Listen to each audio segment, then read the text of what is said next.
तो आज से हम एक नई बैच स्टार्ट करने जा रहे हैं और यह जो है आगामी जो माध्यमिक शिक्षक पात्रता परीक्षा 2023 होने वाली है उनके लिए है। पिछले दिनों इनका विज्ञापन आया था और आप सभी जो है उस समय बीपीएससी की तैयारी में व्यस्त थे और मैं भी तैयारी करवाने में व्यस्त था। तो उनके बाद आप लोग भी फ्री हुए और मैं भी, तो आज से यह बैच हम स्टार्ट किए हैं। देखिए, बिहार में हाई स्कूल और 10+2 के जो भी हैं, 9th 10th से और 11th 12th, तो इनमें शिक्षकों की भारी कमी है। और इस बार जो आपको रिक्तियां आई तो उनमें भी हाई स्कूल की जो रिक्तियां हैं वह 1/4 भी भरने नहीं जा रही है। तो इसलिए आपको बिहार सरकार और उनकी जो शिक्षा विभाग है उन्होंने स्टेट 2023 करवाने का डिसीजन लिया है और यह एग्जाम बहुत ही जल्द आयोजित होगी।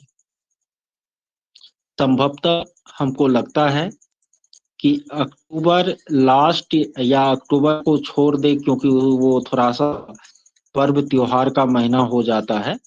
तो नवंबर को निश्चित से यह एग्जाम हो जाएगी और एग्जाम का रिजल्ट आने के बाद अगले वर्ष जनवरी फरवरी में आपको बीपीएससी फिर से नोटिफिकेशन जारी कर देगी और पुनः जो है लगभग 1.5 लाख शिक्षकों की बहाली शुरू होगी। प्राइमरी में बीएड को लेकर सुप्रीम कोर्ट का जो डिसीजन आया वो आप सभी बीएड अभ्यर्थियों के लिए निराशाजनक था और अभी भी आप लोग अपने को निराश महसूस कर रहे होंगे कि क्या होगा। एग्जाम तो दिए, अच्छा गया, लेकिन आज के अखबारों में फिर से अतुल प्रसाद जी का बयान आया कि हम बीएड वाले का रिजल्ट होल्ड करके रखेंगे। लेकिन जहां तक हमारा मानना है, मैं शुरू से आप लोगों को कह रहा हूं कि बीएड अभ्यर्थियों के लिए भी सरकार कोई ना कोई रास्ता जरूर निकालेगी प्राइमरी में भी। तो आप लोग उससे बहुत ज्यादा निराश और हतोत्साहित नहीं हो। आगे जो एग्जाम हैं इनके लिए आप पूरी ऊर्जा के साथ लग जाए।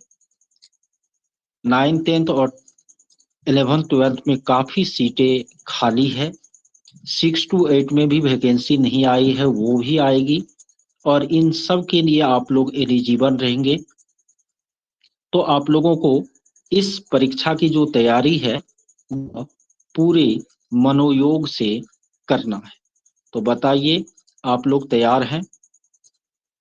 वर्षा अभी किसी को हटाया और लाया नहीं है। जब तक कोई क्लियर डिसीजन नहीं हो जाता तब तक वह अतुल प्रसाद जी रिजल्ट होल्ड करने की बात बोले हैं। आपका रिजल्ट मेरिट जो बनेगा, जैसे कि 70,000 आपको सीटें हैं, तो यदि उसमें 40,000 बीएड अभ्यर्थी मेरिट में आएंगे तो वह 30,000 का ही जो डीएलएड वाले होंगे उनका रिजल्ट तब तक पब्लिश करेगा और आपके रिजल्ट को होल्ड करके रखेगा तब तक के लिए जब तक कि आपको कोई सरकार या सुप्रीम कोर्ट से कोई फैसला नहीं आ जाता है। क्या आप लोगों के पास साउंड हमारी नहीं जा रही है, आवाज नहीं जा रही है? ग्रुप में एक मैसेज आया है। ओके, जा रही है, चलिए ठीक है। तो ये बातें तो हो गई, परिचयात्मक बातें। अब प्रश्न है कि एस्टेट 2023 जो है इसको हम लोग क्वालिफाई कैसे करें। देखिए, एसटीटी 2023 क्वालिफाई करना काफी आसान है, यह कठिन नहीं है। लेकिन यदि आप आगे जॉब लेना चाहते हैं तो आपको अभी से ही अपने विषय वस्तु की जो है अच्छी तैयारी करनी पड़ेगी, क्योंकि सेम यही सिलेबस 30 नंबर पेडागोजी छोड़ करके 120 नंबर का आपको आगे जो है बीपीएससी में फिर एग्जाम देना होगा। तो कुल मिलाकर हो सकता है कि किसी का नेटवर्क वीक होगा तो उन लोगों तक आवाज कट रही होगी या नहीं जा रही होगी, और लोग तक तो ऐसी दिक्कत नहीं है। ठीक है, तो वो अपना बाद में रिकॉर्डिंग को सुन लेंगे, रिकॉर्डिंग का ऑप्शन है इसमें। हाँ, तो एसटीटी 2023 उत्तीर्ण करना आपको ज्यादा मुश्किल नहीं है। ठीक है, इसलिए ज्यादा मुश्किल नहीं है क्योंकि यह आपको कुल 150 अंकों का पेपर होगा। ठीक है, चाहे वो माध्यमिक में हो कि उच्चतर माध्यमिक में हो, इसमें आपको जो है 150 अंक का पेपर होगा, जिसमें आपको 50 अंक जो है वह कहाँ से रहेंगे, तो उसमें 30 अंक जो है वो पेडागोजी सेक्शन से रहेंगे। लेकिन ये बात दिमाग से हटा दीजिए कि इसका पेडागोजी आपको सीटेड वाला पेडागोजी मिलेगा, वो पेडागोजी इसमें आपको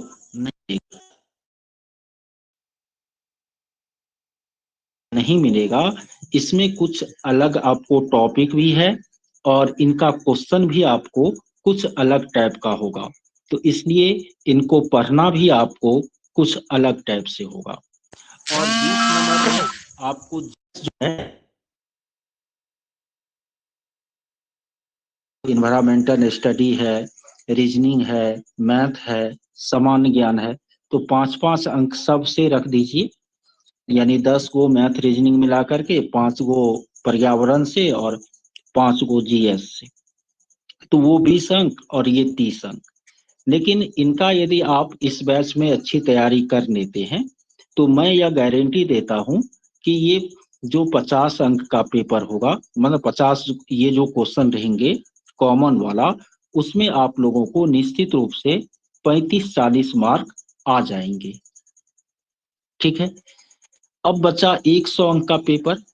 यदि इस 100 अंक में आप यदि 9th-10th से आप यदि सिलेबस का गहनता से अवलोकन कीजिएगा तो आप देखिएगा भाषा विषय को छोड़कर सामाजिक विज्ञान, विज्ञान और गणित में जो है 9th-10th का जो आपको सिलेबस है उसमें 9th-10th बुक का जो टॉपिक है वही दिया है, और फिर 11th-12th का जो सिलेबस है उसमें 11th-12th बुक का जो टॉपिक है वही टॉपिक आपको जो है दिया हुआ है। तो 9th-10th वाले को क्या करना चाहिए 100 अंक के लिए, तो 9th-10th के जो बुक हैं आपको बिहार गवर्नमेंट की, उसकी बहुत गहराई से अध्ययन करना चाहिए। और फिर जो 11th-12th वाले हैं तो वह अपने सब्जेक्ट का 11th-12th का जो एनसीईआरटी या किसी अदर पब्लिकेशन का बुक है उनको उसे गहराई से पढ़ना चाहिए। आप जो है इसके लिए 10th के बोर्ड के में उस विषय के लिए जो गाइड आती है ऑब्जेक्टिव वाला, या पासपोर्ट आती है 9th का अलग 10th का अलग, आप उनका भी सहारा ले सकते हैं। इसी तरह का कार्य आप 11th-12th के लिए भी कर सकते हैं। हालांकि 100 अंकों का जो पेपर है तो इसके लिए भी मैं बैच आपको स्टार्ट करूंगा, संभवतः परसों से स्टार्ट करूंगा। तो जो जिनको आवश्यकता होगी वो उस बैच को जो है ज्वाइन कर सकते हैं। अब मैं देख लेता हूं कि मैं कितना समय उसमें दे पाऊंगा और किस किस विषय का कर पाऊंगा। तो यदि उस 100 में आप, चूंकि निगेटिव मार्किंग नहीं है, ठीक है, तो निगेटिव मार्किंग नहीं है और आप पढ़ते हैं तो निश्चित रूप से उसमें आपका 30-40 सही होगा उस 100 अंक में।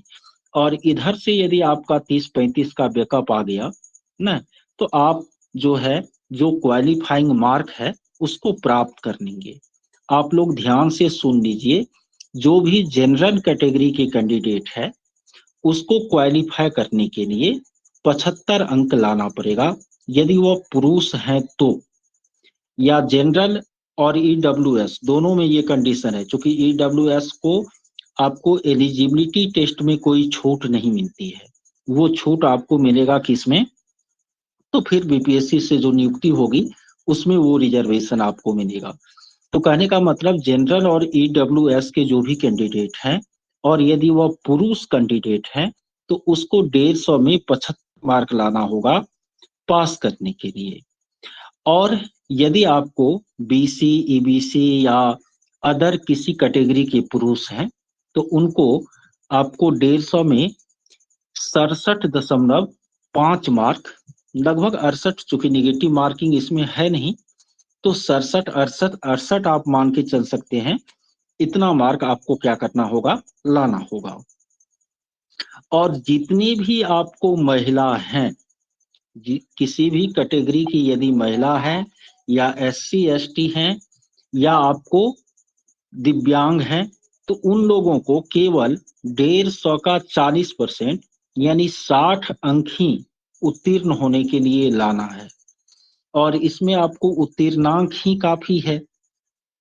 ठीक है, कि आप क्वालिफाई कर जाइए, इसके आधार पर मेरिट तो बनेगी नहीं, इसके बाद फिर आपको पीएससी का क्या देना पड़ेगा, एग्जाम देना पड़ेगा। तो लेकिन यदि अभी से आप अपने सब्जेक्ट पर पकड़ अच्छी बना करके रखते हैं तो आगे बीपीएससी भी बहुत दूर नहीं है। ठीक है, और आप उसमें भी जो है अच्छा कर पाएंगे। मेरी बातों को आप लोग सुन और समझ पा रहे हैं जो मैं बोल रहा हूँ?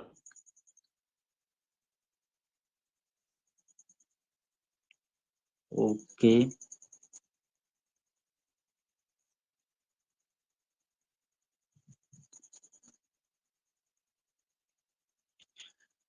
अब बताइए कि ये जो विज्ञापन से संबंधित आप लोगों का कोई क्वेश्चन है तो वो क्वेश्चन हमसे पूछ लीजिए, इसके बाद हम थोड़ा सा सिलेबस पर डिस्कस करेंगे।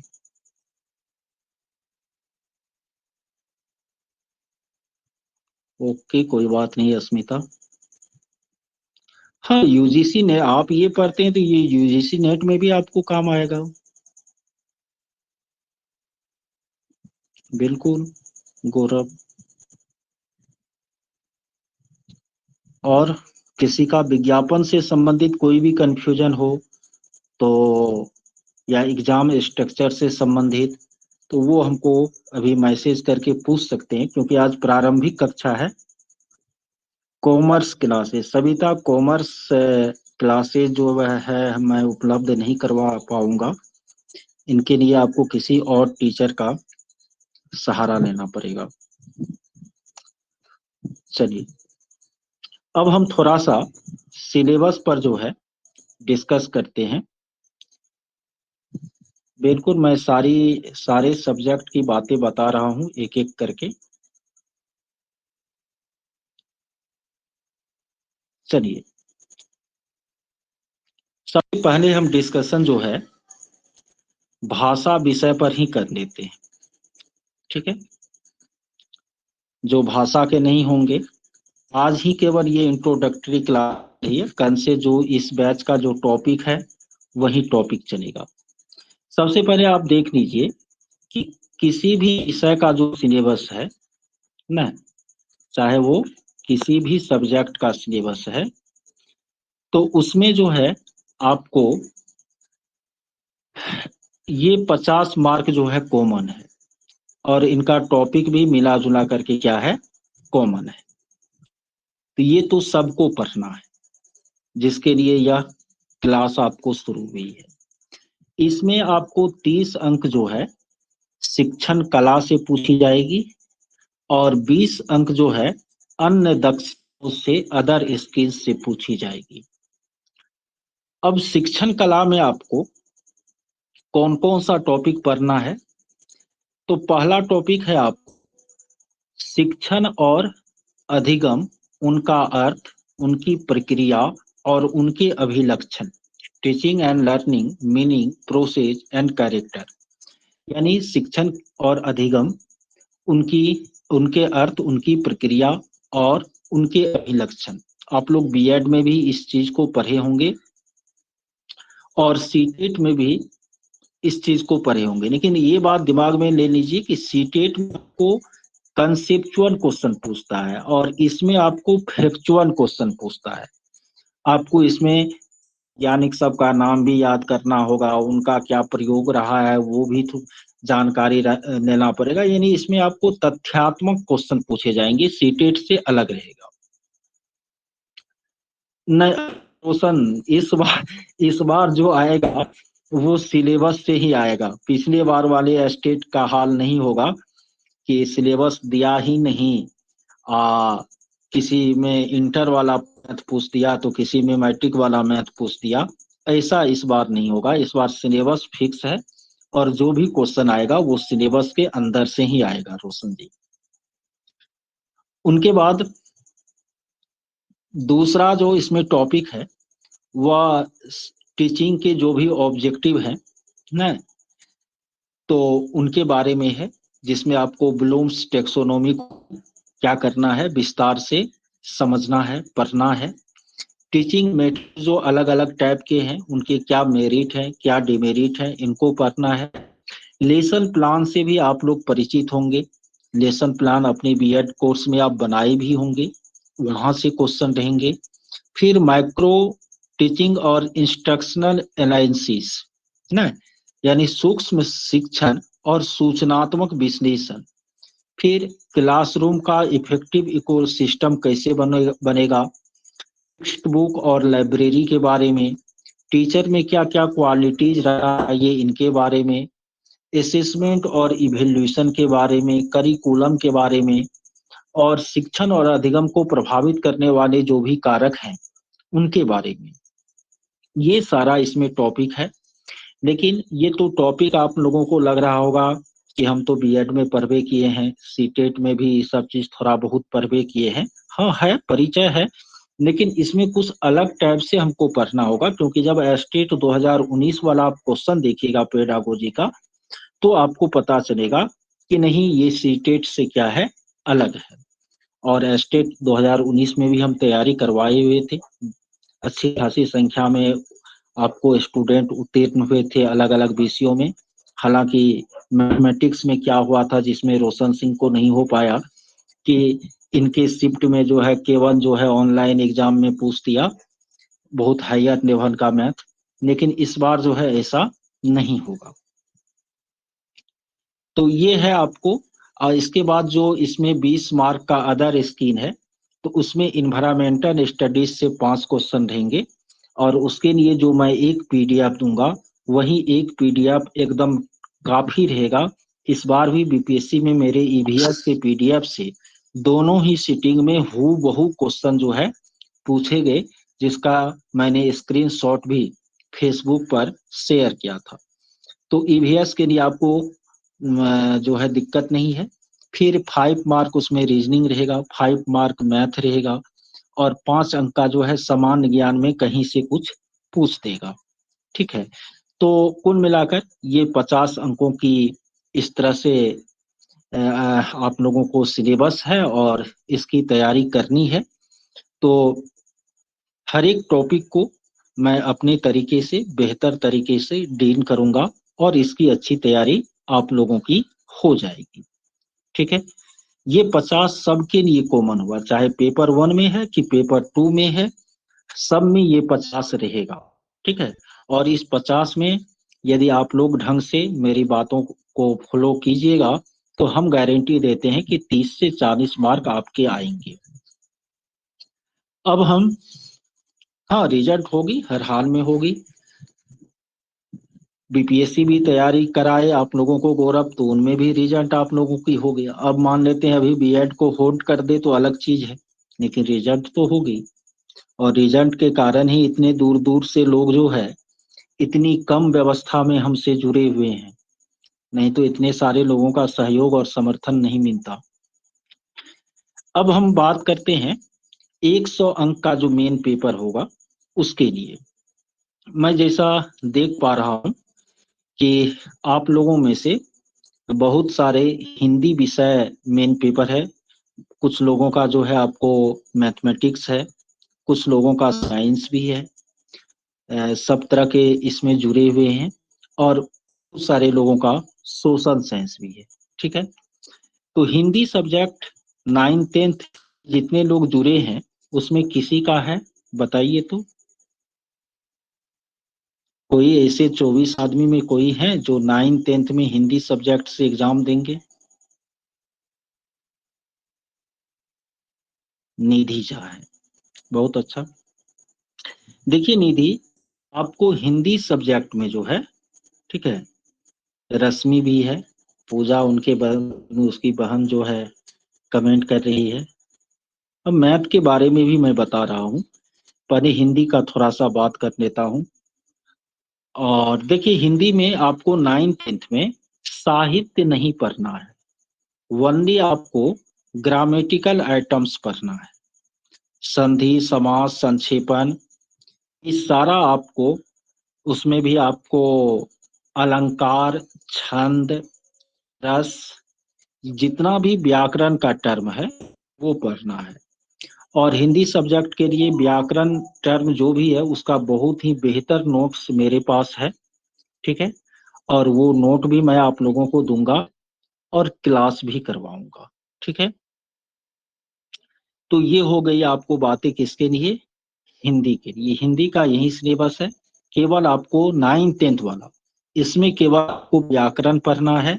ठीक है, आपको जो है लिटरेचर नहीं पढ़नी है। 9th 10th का जो हिंदी वाला बुक है उसको पढ़ने की कोई जरूरत नहीं है।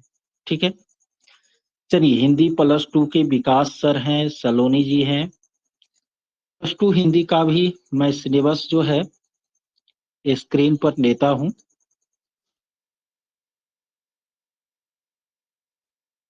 जिनका वो सब्जेक्ट नहीं है वो भी यदि उनको थोड़ा सा समझ लेंगे तो कोई उससे हानि नहीं होगी।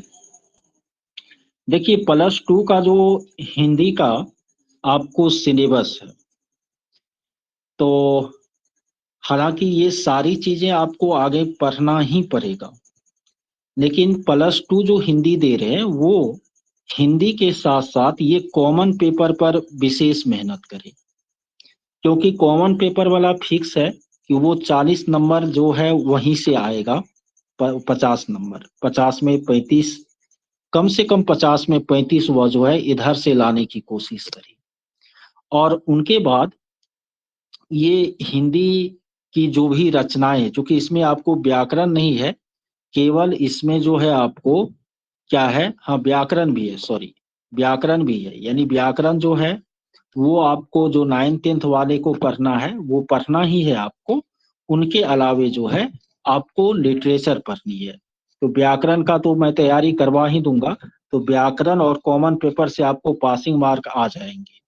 लेकिन इनके अलावे भी मैं आप लोगों को इधर जो है हिंदी साहित्य का काल विभाजन, नामकरण, आदिकाल, भक्तिकाल, एक हिंदी साहित्य का इतिहास वाला हमारा पीडीएफ है। वो पीडीएफ हम विकास जी को कुछ दिन पहले शेयर भी किए थे, उनको हम शेयर कर देंगे। बस उस एक पीडीएफ को आपको स्टडी करना है उसके लिए। अब इसमें कहानियां आपको पढ़नी है। कानों में कंगना, उसने कहा था, चंद्रगुनरी का कहानी का प्लॉट, ये आपको पूस की रात, पंच लाइट, चीफ की दावत, ये सब कहानी जो है आपको कहाँ पर मिल जाएगी, तो दिगंत नाम से 11th 12th जो बुक आता है ना, दिगंत नाम से है, उस बुक में ये सारी कहानियां मिल जाएगी, जहां से आपको ये कहानी पढ़नी है। उनके बाद जो चयनित उपन्यास है उसमें गोदान है प्रेमचंद जी का, त्यागपत्र है जैनेन्द्र कुमार का, महिला आचर है कथाकार फणीश्वर नाथ रेणु का। तो हालांकि ये सब मूल टेक्स्ट बुक भी मेरे पास उपलब्ध है, मैंने पढ़ा हुआ है इन सारे तीनों उपन्यास को। ठीक है, तो यहाँ से आपको अब पूरा उपन्यास तो आप इतना यदि चाहिएगा तो आप खरीद करके पढ़ सकते हैं, और लेकिन समय उसमें लगेगा 1-2 दिन, पूरा 2-3 जब लगातार पढ़िएगा आप, तब उस उपन्यास को आप क्या कर पाइएगा, खत्म कर पाइएगा। नहीं तो ये सारी बुक आपको नजदीकी जो ही रेलवे स्टेशन होगा, वहां जो बुक की दुकान होती है ना, तो वहां पर आपको मिल जाएगा। ये बुक का ही नाम है, गोदान, त्यागपत्र, महिला आसन, ये सब। अब इसमें चयनित नाटक जो है चंद्रगुप्त अखार का एक दिन, ये आपको NIOS का जो 12th का आता है हिंदी का बुक, वहां से मिलेगा। हालांकि आप नेट पर भी इसको सर्च कर सकते हैं। फिर चयनित निबंध में गेहूं और गुलाब, कलम के जादूगर, राम वृक्ष बेनीपुरी का आचरण की सभ्यता, नाखून क्यों बढ़ते हैं, ये आपको 10th क्लास के बुक में मिल जाएगा। हजारी प्रसाद द्विवेदी का रचना है। श्रद्धा और भक्ति, रामचंद्र शुक्ल का। ये सारे निबंध आप नेट से भी करके इसको पढ़ सकते हैं, पढ़ना चाहिए। इनके बाद विद्यापति का जो है वो पढ़ना है पदावली। देख देख राधा रूप अपार, जय जय भैरवी अश्वावनी, न पशुपति भामिनी माया, कुंज भवन से निक्सन रे, तातल सैकत बार बिंदु सम। ये सब विद्यापति की रचनाएं हैं और मैं पढ़ा दूंगा ये सारा। ठीक है, क्योंकि मैं हिंदी साहित्य जो है वो BPSC मेंस में रखा हुआ था और इसलिए मेरे पास ऑप्शन है, हो जाएगा। कबीर का जो है आपको दुल्हनी गावहू मंगलाचार, झीनी झीनी बीनी चदरिया, ठीक है, काहिरे लननी, ठीक है, सूरदास का भ्रमर गीत सार, जायसी का, ये साहित्य के टॉपिक हैं। तो साहित्य के जो भी टॉपिक हैं, ये रचना सब, खास करके उपन्यास तो आप डाउनलोड करके नहीं पढ़ सकते हैं, लेकिन रचना सब जो है आप थोड़ा बहुत पढ़ सकते हैं। और जैसे वह तोड़ती पत्थर, इलाहाबाद के पथ पर, क्रांतिकारी कवि सूर्यकांत त्रिपाठी निराला की रचना है।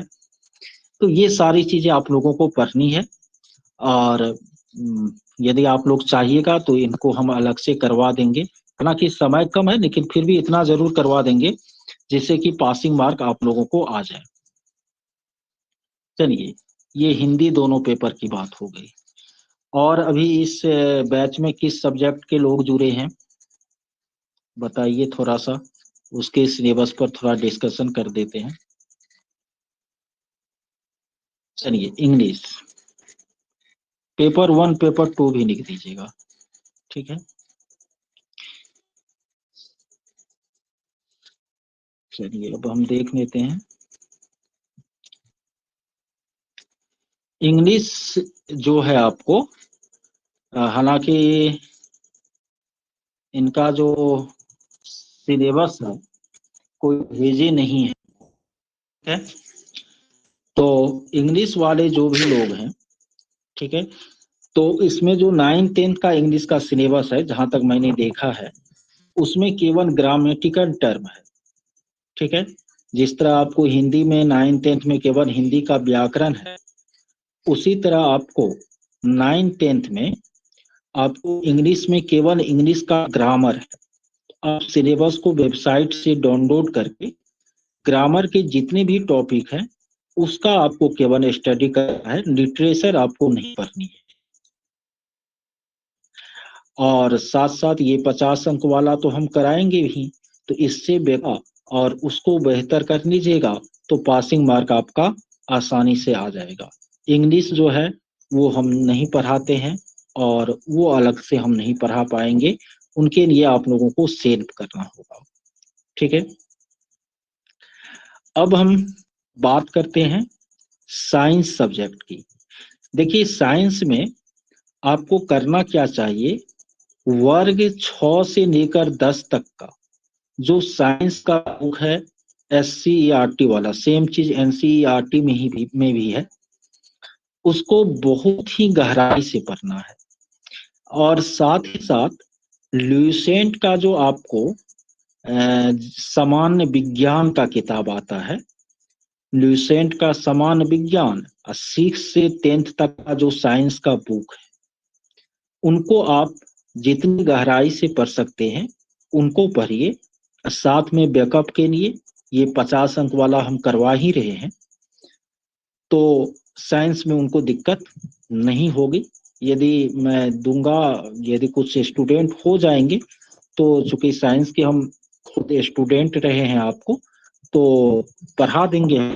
लेकिन वो है कि अब नंबर ऑफ स्टूडेंट कितने मिलते हैं और हमको समय कितना मिलता है। फिर भी कम भी रहेंगे तो बीच बीच में आप लोगों को जो है साइंस जो ये 100 मार्क का 9th-10th के लिए है, उनके लिए मैं आप लोगों को गाइडलाइन देता रहूंगा। इसी तरह जो मैथमेटिक्स के स्टूडेंट हैं, तो मैथमेटिक्स वाले इसमें रोशन जी हैं, राकेश कुमार झा जी हैं, रवि रंजन जी मैथ पेपर 2 में हैं ना। ये 3-4 आदमी आपको मैथमेटिक्स के लिए है, ठीक है। देखिए मैथ में जो है पेपर 1 वाला जो मैथ है उसमें आप देख लीजिए पूरा का पूरा टॉपिक 9th-10th का है। और हमको लग रहा है रोशन सिंह जी भी कोचिंग चला रहे हैं, राकेश कुमार झा जी भी जो है कोचिंग चला रहे हैं, और हाँ रतन जो है अभी कोचिंग नहीं चला रहे हैं, और रवि जी भी कोचिंग चला रहे हैं। तो जो कोचिंग चला रहे हैं, रवि जी पटना में कोचिंग चला रहे हैं, गौरव बोल रहे हैं, चलिए बहुत अच्छी बात है। तो जो कोचिंग चला रहे हैं और उनको पढ़ा रहे हैं वो 9th-10th को या 11th-10th को, तो उनको उसमें बहुत दिक्कत होने वाली नहीं है। हाँ लेकिन करना पड़ेगा क्या, प्रैक्टिस करना पड़ेगा। जैसे बीपीएससी में ही तो आपको एग्जाम हुई है माध्यमिक वाली, जो 9th का मैथ पूछा है सारा क्वेश्चन वही है, बस आपको टाइम टेकन होना चाहिए। तो उस तरह के प्रश्नों का जो सेट है हम सलाह देंगे इसमें कि 9th-10th के जो भी हैं मैथमेटिक्स वाले लोग, तो वो 9th-10th का बुक तो पढ़े ही, साथ ही साथ आपको एनडीए का जो एग्जाम होता है, एनडीए का आप नेट पर सर्च कीजिएगा, तो उसमें मैथमेटिक्स वाला प्रीवियस पेपर है ना, वो आपको 9th-10th पर ही आधारित होती है, लेकिन बहुत ही घुमावदार प्रश्न होता है उनको।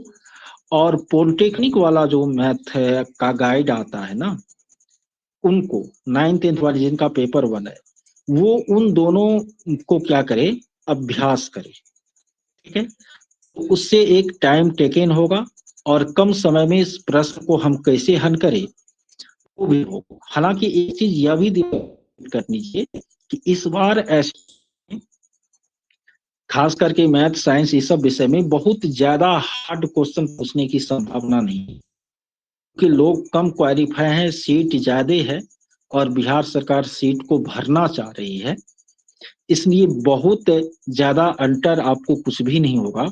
और इस बार सिलेबस भी सब दे रहा है तो दिक्कत नहीं होगी। हाँ थोड़ा रतन का प्रैक्टिस छूटा हुआ है मैथ में न, तो वहां पर जो है रतन को थोड़ा करना पड़ेगा। और देख लेते हैं हम, जैसे जो समय निकलता है तो मैथ में भी हम गाइडलाइन आप लोगों को देते रहेंगे। अब हम बात करेंगे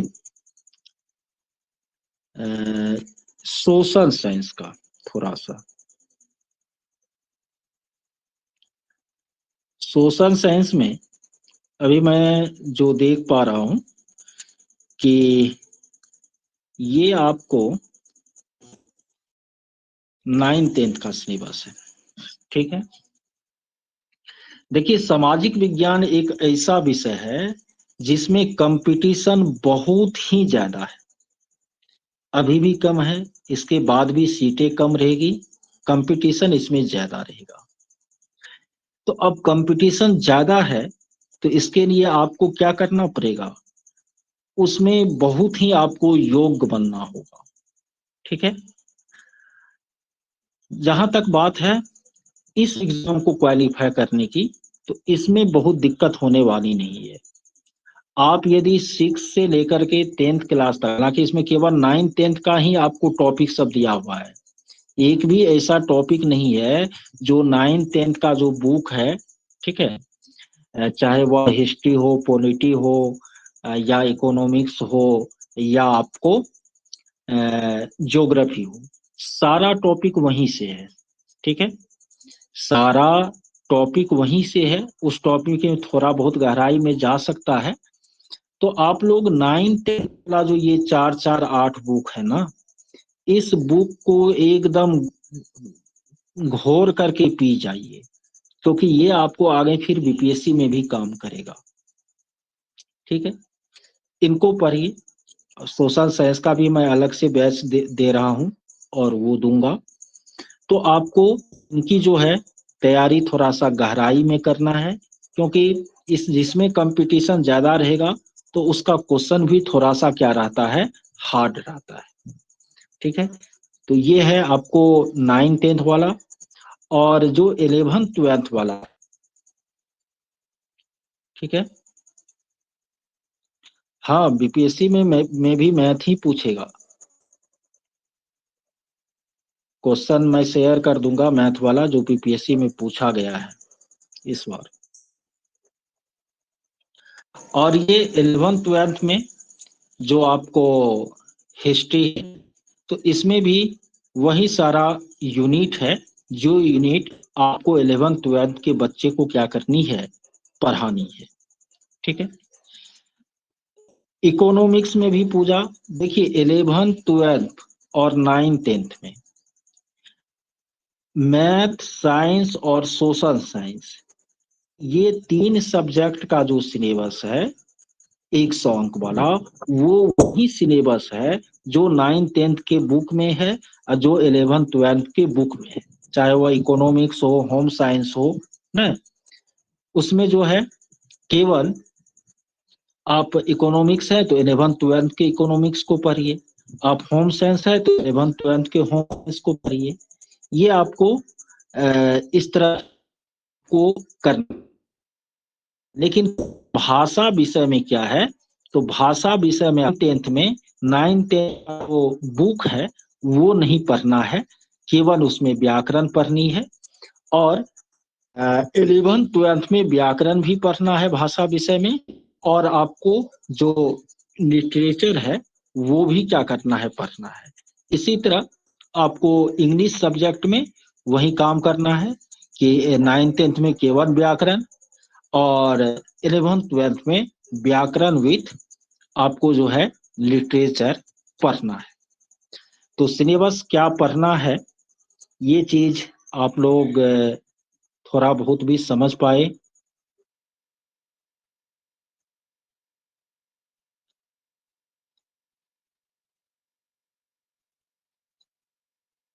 चलिए,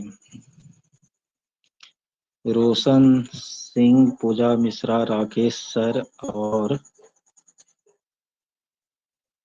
ओके। तो अब जो है,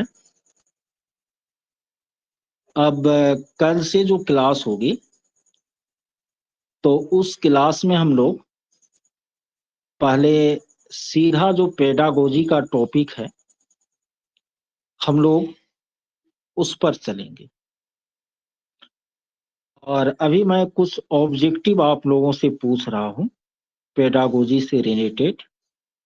और मैं देखना चाहता हूँ कि आप लोगों का पूर्व ज्ञान जो है किस तरह का है। टॉपिक 5, अच्छा, टॉपिक 5 आपको सेकेंड पेपर में, अच्छा देख लेते हैं, क्यों आप असंतुष्ट रहिएगा। टॉपिक 5 में हिंदी गद्य का नवीन स्वरूप। देखिए हिंदी गद्य की जो है बहुत सारी विधाएं हैं, जैसे कि आपको नाटक है, एकांकी है, कहानी है, निबंध है, ललित निबंध है न। तो नया कुछ विधा सब आया है, संस्मरण, जैसे कि कोई लेखक है वो यात्रा आपको लिखता है, कहीं वह गया आया तो जो उसके दिमाग में याद है वो लिख रहा है, तो उस संस्मरण विधा के बारे में पढ़ना है आपको। इसी तरह रेखा चित्र या भी हिंदी गद्य की एक विधा है। और जीवनी, जीवनी आपको अपना भी हो सकता है, दूसरे का भी हो सकता है। तो ये जो गद्य की विधाएं है ना, स्वरूप में क्या परिवर्तन हुआ है, ये परिवर्तन आपको क्या करना है, पढ़ना है।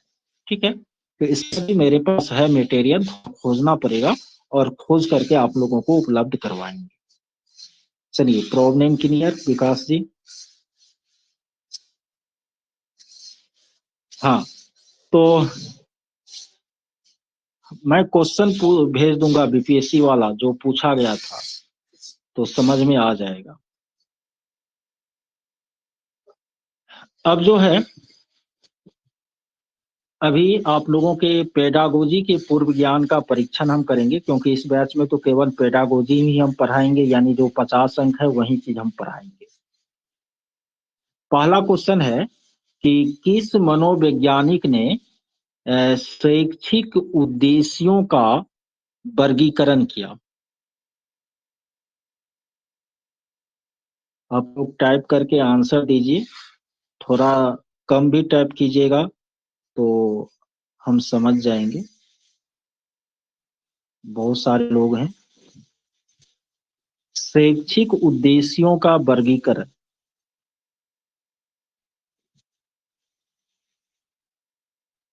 नहीं, आप सभी लोगों के आंसर अभी तक गौरव और राजू सर दिए हैं, और लोग तो दिए ही नहीं है।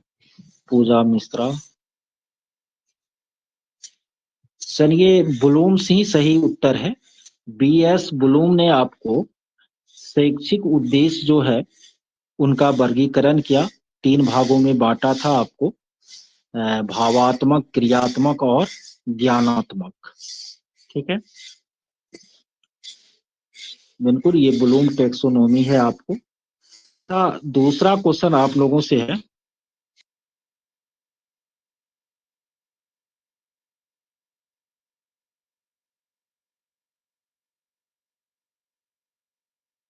दूसरा प्रश्न आप लोगों से है कि मानव के व्यवहार में होने वाला अस्थाई परिवर्तन क्या कहलाता है?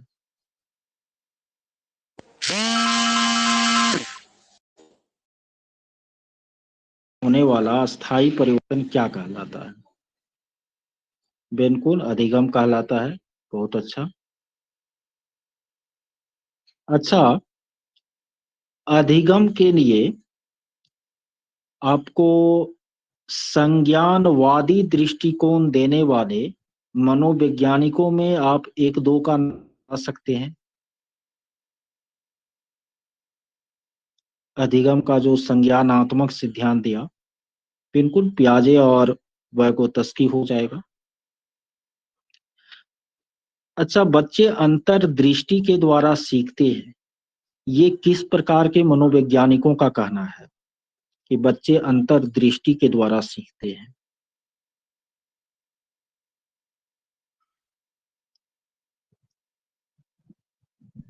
नहीं, ये आपको जो गेस्टाल्ट मनोवैज्ञानिक हैं, बर्दीमर, कोहलर, कोफका, इन सभी का कहना है कि बच्चे सूझबूझ या अंतर्दृष्टि के द्वारा क्या करते हैं, सीखते हैं।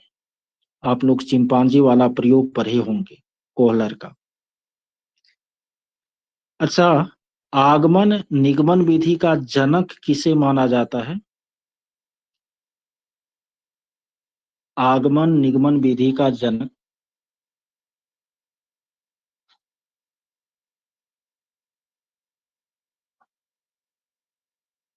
बिल्कुल, अरस्तु को आगमन निगमन विधि का जो है जनक माना जाता है।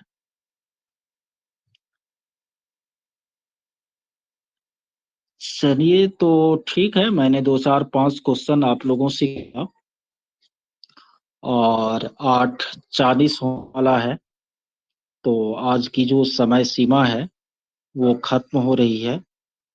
तो अभी तक जो भी लोग क्लास में जुड़े हैं, क्या वो क्लास भी किए हैं? थोड़ा बहुत भी मतलब बात उनके दिमाग में आ रही है, समझ में आ रही है, लग रहा है कि तैयारी होगी? ठीक है।